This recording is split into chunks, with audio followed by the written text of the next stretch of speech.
Right now on NBC 26 Live at 10, the widow of the alleged Wausau shooter speaks out for the very first time about their relationship with her husband. And an NBC 26 exclusive, a family devastated when a crash kills a mother of 3 young boys, how a teenage girl stepped up when they needed her the most. And Brown County Executive Troy Streckenbach presents his plans for a new sales tax to the public tonight in Green Bay. We begin tonight with an NBC 26 follow-up. The widow of the man who allegedly shot and killed 4 people in the Wausau area speaks out for the very first time. You remember, Nang Mai Vang allegedly killed 2 of his wife's co-workers, attorney, and a detective, all on March 22nd. Vang was also shot and died a few days later. Verbally abusive, financially unstable, and controlling. Those are ways Nolly Vang describes her husband Nang Mai in an article in the Wausau Daily Herald, the first time she breaks her silence. The article says they had a rocky relationship for years and were on the verge of a messy divorce. Nolly describes a battle over custody of their children, divorce proceedings, and times when police were called to their home. She also suspected him of being unfaithful to her. The Wausau Daily Herald also says the couple's problems also started with some financial troubles. On March 22nd, he took the lives of Diane Look, Karen Barclay, Sarah Court Sands, and Everest Metro Police Department Detective Jason Weiland. We spoke with Everest Metro Police Chief Wally Spurks in April. He talks about the shootings and how they impacted the community. Support came out in so many different ways and in such huge numbers. Look and Barclay worked with Nolly at Marathon Savings Bank in Schofield. The newspaper article says they were like family to Nolly and were helping her with her marital problems. Nolly told the paper she misses them dearly. Now Nolly Vang says her life is focused on her children, who keep her going every day. Nolly told the Wausau Daily Herald it has not been easy, but she has gone back to work to her job at the bank. A man accused of crashing his car while drunk and is killing his passenger pleading not guilty today in Brown County Court. Zachary Potts allegedly had a blood alcohol content of twice the legal limit, crashed into a tree in De Pere back in early November. Police say Potts was driving nearly 90 miles per hour in a 25-mile-per-hour zone when the wreck happened. He'll be back in court May 26. A 29-year-old woman from Oconto has died from her injuries after a crash late last month and happened on I-41 southbound near the Brookside Road by Abrams. Deputies say she was thrown from her car, which flipped and caught fire. Alcohol is believed to be a factor in the crash. 6 people, including a child, without a home tonight after a fire at a Berlin apartment complex. The building on Oak Street has 8 units, but only 2 were damaged this morning. The Red Cross is helping those affected. The cause of the fire is still under investigation. Grand Chute police say a Facebook post alleging an abduction has no validity. This post circulating social media saying a young boy was nearly abducted at the Grand Chute Woodman's. The department receiving multiple messages about this post, and they say no evidence suggests a possible abduction ever took place. Classes resumed today in the Beaver Dam School District after an email threat canceled classes on Friday. Police say 3 teenage suspects came up with a threat while talking on Skype. Officers were able to interview each of them.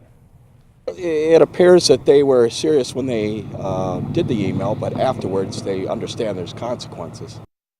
No arrests have been made so far, but officers are recommending charges against all 3. Well, we are under a weather alert this evening.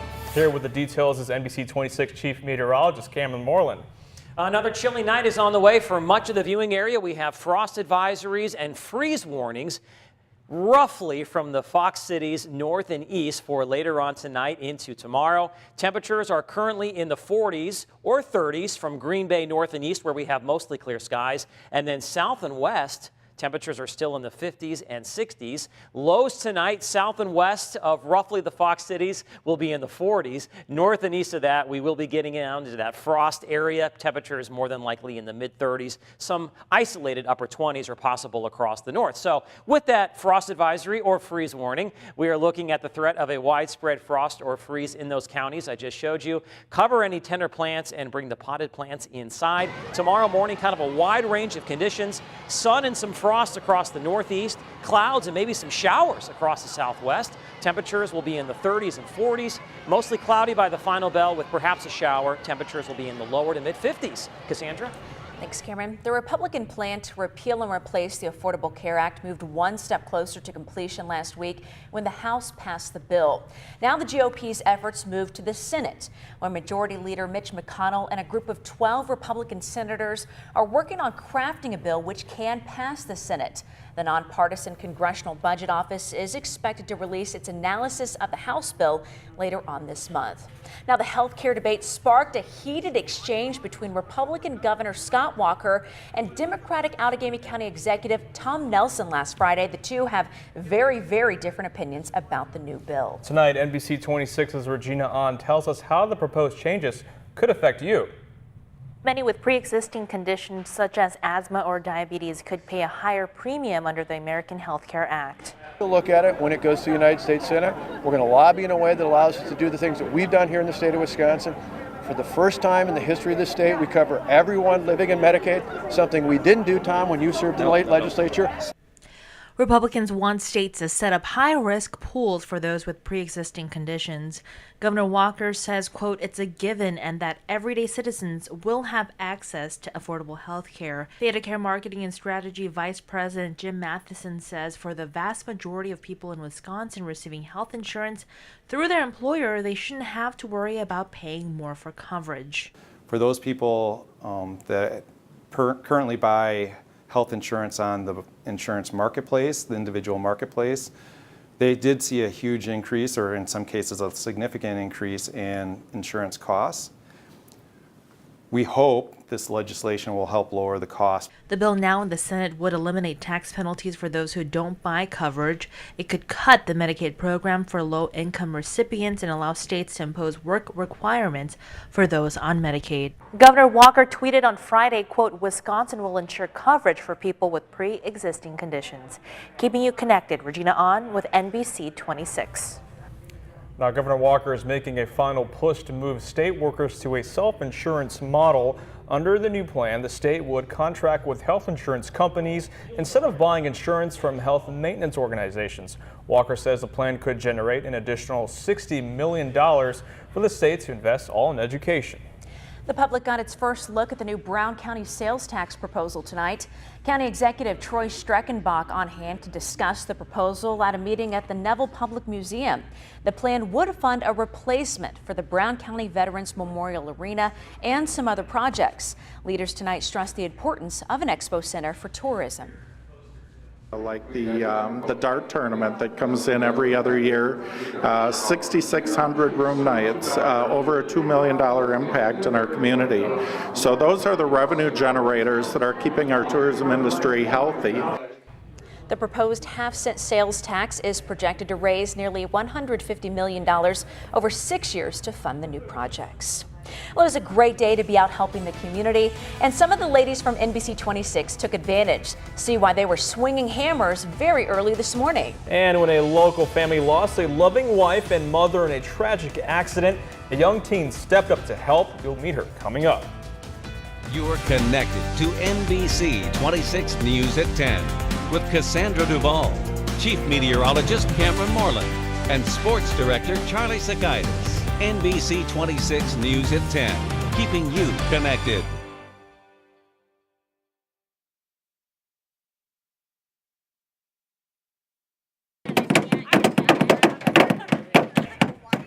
Habitat for Humanity is celebrating Women Build Week. Over 90 area women helping build garages for twin homes in Green Bay. The organization is currently building homes for 6 area families. The women of NBC 26 proud to swing hammers today, supporting the great effort. And now, your Storm Shield forecast with NBC 26 Chief Meteorologist Cameron Moreland. Well, the work week started right where the weekend left off, with lots of sunshine and cool conditions for early May, with high temperatures mainly in the 50s to around 60 degrees. Lots of sunshine, kind of cool, but still a beautiful day. But I know many of you are wondering, are we going to see a big warm up anytime soon? Let's take a look at that 7-day temperature trend, and the answer is clearly no. High temperatures tomorrow once again will be running about 10 degrees below normal for this time of year in the 50s. Seasonable conditions on Wednesday and Thursday with highs right around 65, and then we're going to cool down again as we head through this upcoming weekend with highs only in the upper 50s to lower 60s. Right now, temperatures range from the upper 30s to the lower 50s, and that's why we're going to have such a wide range of conditions across the area as we head throughout the night into tomorrow morning. Currently in Appleton, it is 46 degrees. In Green Bay, it is mostly clear and 45 with southeast winds right around 5 to 10 miles per hour. High pressure has been our main weather maker for the last several days, but it is now pushing off towards the east, allowing this system to move in from the west, and this system is producing some showers and even a few thunderstorms tonight across western Wisconsin, eastern Minnesota, and northeastern Iowa, and it's going to give us a glancing blow here as we head throughout the night into tomorrow morning with clouds and the chance for some showers. Now, south of that system earlier today, it was feeling like summer. Temperatures were in the 80s, but as that system shifts off towards the south and east throughout the night into tomorrow, so will the warmer weather. It's going to shift off towards the south and east. In fact, we're not talking about warmer weather tonight or tomorrow morning at all across the northeastern half of the viewing area. We've got another cold night on the way. Freeze warnings and frost advisories have been posted. High temperatures have now been at or below normal 11 of the last 12 days, and we're going to make it 12 of 13 as we head through tomorrow. There's our normal high, 64. Most of us will only see high temperatures in the mid-50s tomorrow. Skycast shows mostly clear skies across the north and east throughout the night. South and west, more clouds, and yeah, the chance for a few rain showers, especially from Oshkosh south and west. Then as we move through tomorrow, we're going to see a lot of clouds, a little bit of sunshine, and just a slight chance for a shower as that whole system slowly works off towards the south and east. Behind it, we'll see a mixture of clouds and some sunshine on Wednesday with just a slight chance for a shower. But that extra sunshine on Wednesday should allow the temperature to warm up a little bit, at least to seasonable levels, with highs mainly in the mid-60s. So your forecast for tonight calls for variable cloudiness. Once again, north and east of Green Bay, mainly clear with some frost. South and west, mainly cloudy with perhaps a few showers later on tonight into tomorrow morning. Obviously, a wide range of low temperatures. Tomorrow, plenty of clouds. A couple of showers are possible, especially across the south and west during the morning. High temperatures tomorrow will be in the 50s. My 3-degree guarantee for tomorrow is 55. If I can hit that high within 3 degrees, we will donate $100 to the community pantry of Pulaski, and we did that today. I forecast 59, and the actual high temperature was 58 degrees. On Wednesday, clouds mixing with some sunshine, a slight chance for a shower. Highs will be in the mid-60s. The same goes for Thursday and Friday, and also Saturday, Sunday, and Monday as well. All in all, the weather is going to be quiet. Significant rain is not in the forecast, but several little weak systems will move through from time to time, giving us that chance for a couple of showers or a sprinkle. And overall, over the next 7 days, temperatures will remain at or below normal for this time of year. Well, we are looking forward to some warmer temps, right, Mo? Oh, definitely am. All righty. Now, we had 70s back in April. I think we want a little more of that. I like the 70s in February we had. Those are what I want. February we had some 70s. Bring those back. Well, Mother's Day is just around the corner, and NBC 26 is teaming up with Shopko for their Mother's Day giveaway on Friday, May 12th. Cameron's Weather Roadshow will be outside Shopko at Bay Park Square Mall, revealing the winners live during our newscast. So sign up in the store, no purchase necessary. For every entry, Shopko will also be donating 55 cents to the Breast Cancer Family Foundation to celebrate Shopko's 55-year anniversary right here in Green Bay. Well, coming up after the break, you'll meet an amazing teen. Her young cousin's devastated when their mother is killed in a car crash. See how she helped give them strength when they needed it most. It's an NBC 26 exclusive report. And the Packers personnel department is the envy of the league, so other teams want to poach from it. Who's being targeted now in sports? It's an NBC 26 exclusive report. It's been 1 month since a mother of 3 was killed in a crash in Brown County. Now, weeks later, the family is still trying to cope with the loss of their loved one, taken far too soon. Through all the pain, a shining light has helped 3 young boys and a mourning husband to continue on. NBC 26's Brooke Hafes introduces us to that teenage girl.